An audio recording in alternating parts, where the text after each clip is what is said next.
Hey everybody, and welcome back to the Red Review channel. Today, we kind of have a continuation of the install video that we did on the C9 unit from our friends over at Tesstudio. If you're not familiar with the unit, what it does, it allows you to get Apple CarPlay and Android Auto in your car. That's exciting because for a long time, Tesla has been missing this from their vehicles. It's a little bit more involved install because we had to pull some panels off, things of that nature, but all in all, we got it hooked up. If you're comfortable pulling the panels off on the inside of a Tesla Cybertruck, then this will be easy peasy for you with no problem. Be sure to look in the description below for discounts on all of these Tesla accessories, especially from our friends over at Tesstudio. You get a nice 35% discount off of the equipment if you use our affiliate links. So, come back in just a moment, and we'll talk about the review.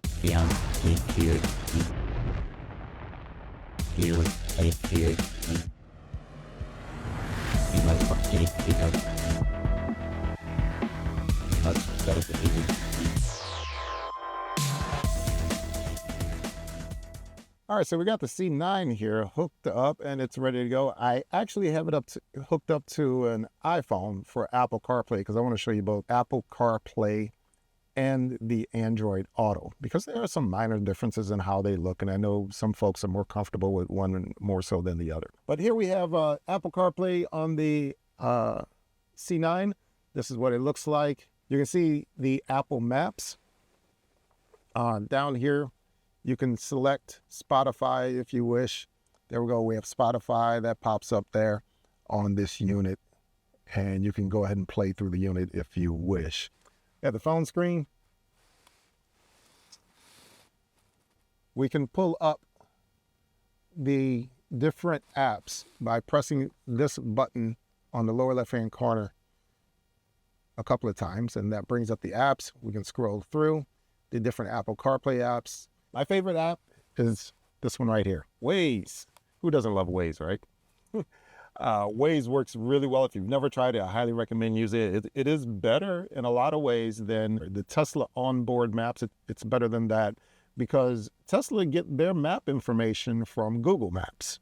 And Google Maps, believe it or not, get their information from Waze.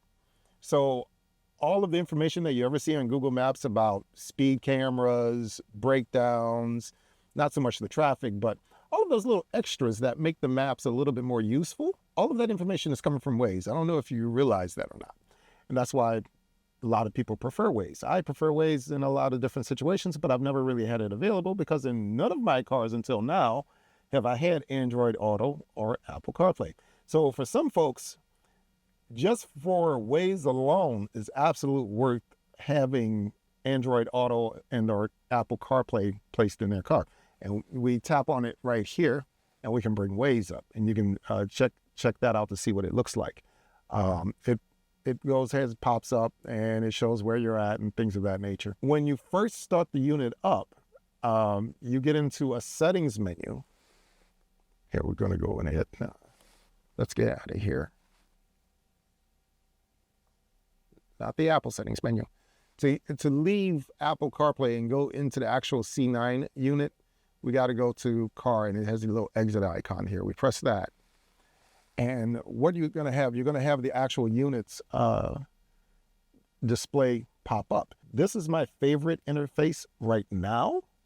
It has two others, and I'll tell you the reason why I like it. Number one, it just shows the speedometer up here, which for folks that really want the speedometer in front of them and they do not like having it over on the right side, well, this is your binky. This is going to help you feel a little bit better, and it's going to give you that nice, warm, fuzzy feeling inside now that you have your speedometer in front of you. From this screen, you can then go to the settings, and the way you do this, there's a couple of different ways to do it, but you just scroll over. That's how you go to Android Auto. If you scroll over, there's the setup menu. Tap that, and we have a few different options here. Language settings, you can set the time zone. The audio output, this is an interesting one, and I'm still feeling some kind of way about this one, truth be told. The unit has a built-in speaker, which works pretty well. I mean, as far as built-in speakers concerned, it's not bad. It's actually pretty decent. You can do that, or if you tap on it, original Bluetooth. And what that means is it's basically going to come over the car speakers. So well, you're probably sitting there thinking, well, Red, why would you not do that all of the time? And there's a couple of different reasons. Number one, in order to utilize the audio from there, you actually have to tap the Bluetooth icon on the Tesla screen. Just like when you bring the Bluetooth audio up on your Tesla normally to play something that's not in the Tesla app, that's how you get the sound system through the C9 unit, which is not bad. Except for when you start talking about multiple streams of audio. And what do I mean by that? For instance, one of the more annoying parts about all of this is that when you're utilizing the Tesla screen, it's going to blank out any kind of sound the C9 is going to make because you're over on the Tesla audio system. So you're not going to hear anything. If you want to hear it, you actually have to use the built-in speaker inside of the C9 unit, and that way you'll get both the Tesla audio and you will get the C9 audio through its speaker. That seems to be the most ideal setup. So normally I keep it here, but when you do that, when you put it in the built-in speaker, there's one major downfall to this, to which I am still trying to resolve. Instead of having a nice phone call come through my great audio system like I normally do, now it comes through this little itty bitty speaker that's, relatively hard to hear while you're driving around for a full length phone call. Nobody really likes that. It's like having an aftermarket speaker installed in your car. It just doesn't sound that great. But why would you want the audio at all coming from the C9 unit opposed to the Tesla? Well, for those of us that use Android Auto and we use Google Assistant, right? Google Assistant is actually an upgrade from anything else that's in the Tesla right now. You give it a name to call, and then if you have more than one phone number, you've got to go through a couple of steps on screen in order to make a phone call, which distracts you from your driving, which nobody likes. With Google Assistant, it actually works. You can actually say, I don't want to say, hey, Google, because my phone's going to pick me up. When you say that phrase, or maybe Siri, call such and such, and guess what? It works just like normal. And it works in the C9 unit just as normal. And if you have it through the original Bluetooth, it's all seamless and it actually works.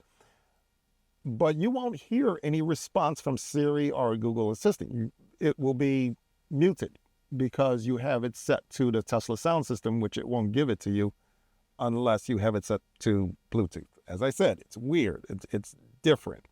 But it gives you an extra functionality that you did not have before. And I think the unit is useful in that respect. If they can work this part out, I give you an A+ on that one, because we all want Google Assistant and Siri operational inside of our Teslas.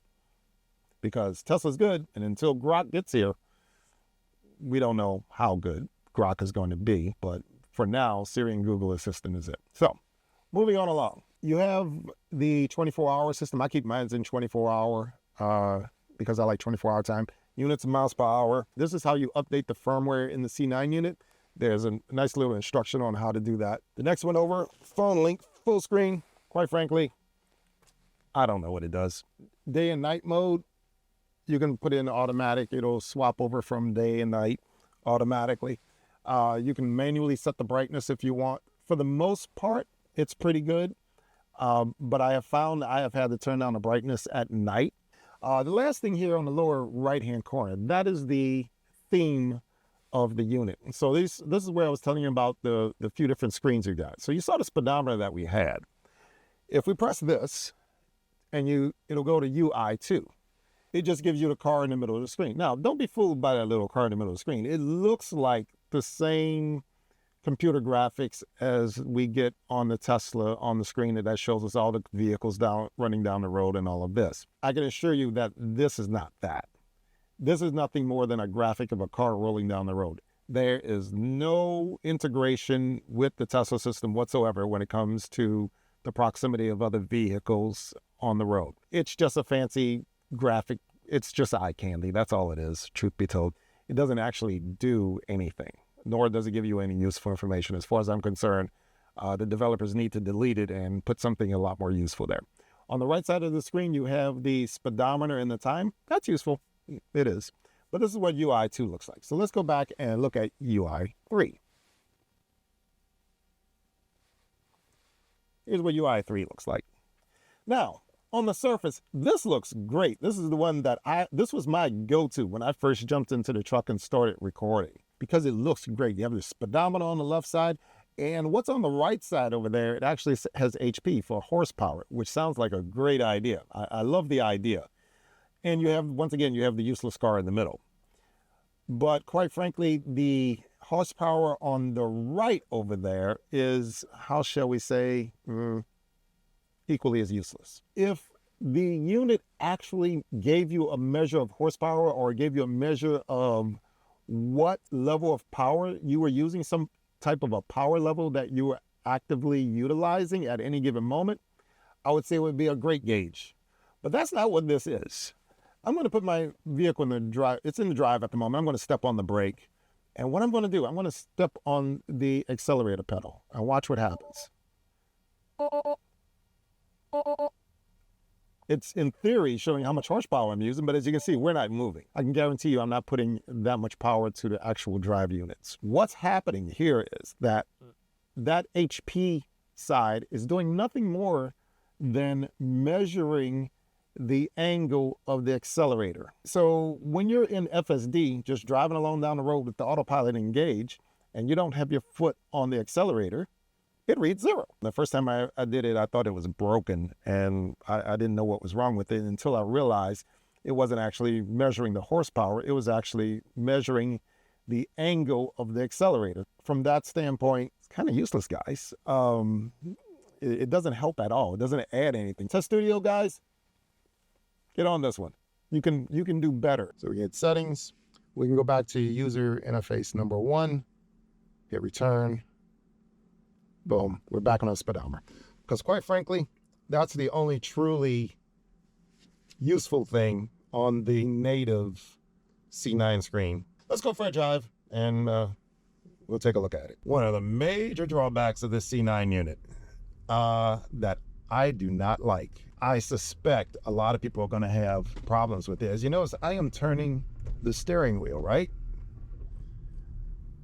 This steering wheel, from my point of view, perfectly bisects the screen. I mean, it goes right down the middle. I cannot see the very center of the screen. The most important part, right?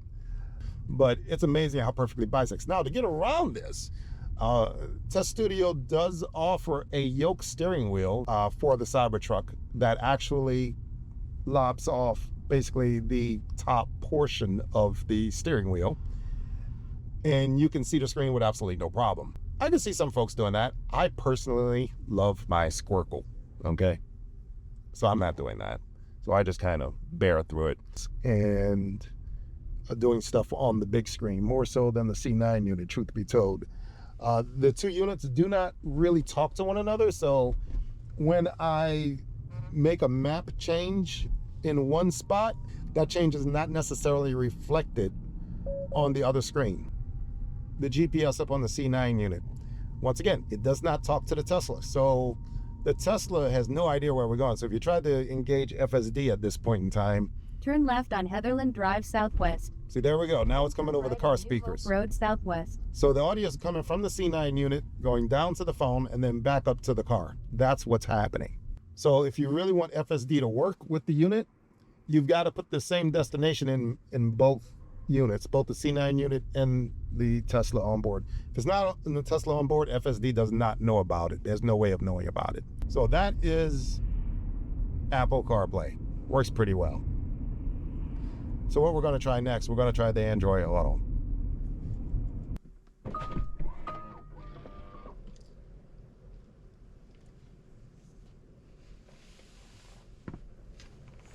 Well, the splash screen is, that never gets old. So it's connecting. There it is.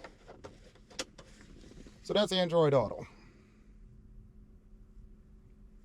We have Android Auto apps now.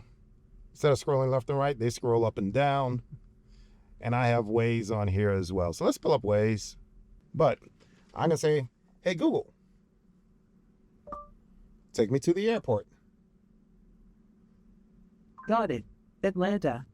Well, here we go again, with more moving and grooving than ever before. That's just one more reason to love Waze. No, we're not doing a Waze accessory video. We're reviewing the C9 here, but you just gotta love Waze. I mean, what can you say? I love it. It's going to take us there with no problem. But once again, the audio is coming from the C9 going to my phone and then back through the Tesla via the Bluetooth. The problem is, though, when you have your phone in the Bluetooth mode with Tesla, you're not going to get all of your music and things of that nature unless you utilize the music on your phone. So you're no longer playing the music through the Tesla app in the vehicle. You're playing the music through your phone, through the Bluetooth, if that makes sense. Some people actually prefer it this way. They don't want to use the Tesla app. They want to use their cell phone to take care of their media, take care of their phones. And now you have your Google Assistant and you have your Siri. So for a lot of folks, this is going to integrate really, really well with absolutely no problem whatsoever.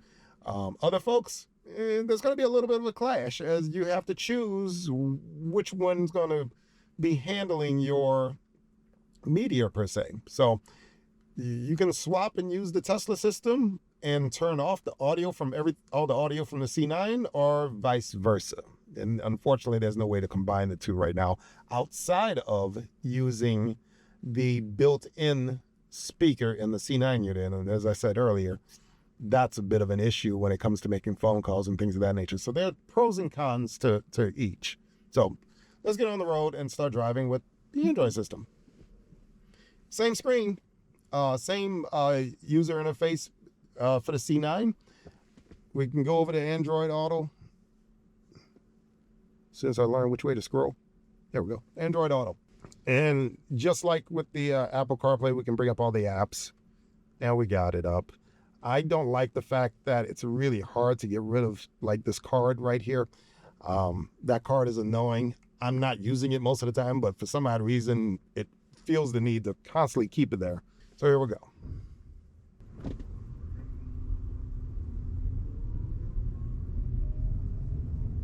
You can see as the vehicle is turning, that the turn signals do appear on the rocking and rolling. The turn signals do appear on the screen of the C9. So some of the safety functions are repeated, okay? You have all your functions up top in Waze like you normally would have, but you can also control Spotify. But as I said before, you can still pull up Google Maps if you wish. So there are a lot of positives to this, and I think it's all boiling down to a matter of taste in terms of the actual usage of the system. All right, so we just got back from the drive. It was a great drive. We looked at some of the functionalities inside the C9 unit, the pros, the cons. It has a lot going for it, really does, and I really do enjoy the unit. I don't enjoy how the screen is bisected by the steering wheel, but I get around that. But I really enjoy my Google Assistant. I really enjoy having Siri available, and I think it's worth a purchase in the long run for this unit. So let me know what you think in the comments below. Let me know if you've bought it, what you like about it, what you don't like about it, what you think we should review next. Let me know what you think. Also, don't forget we have discounts in the description below. Don't forget to like and subscribe, and we'll talk to you again soon. Peace.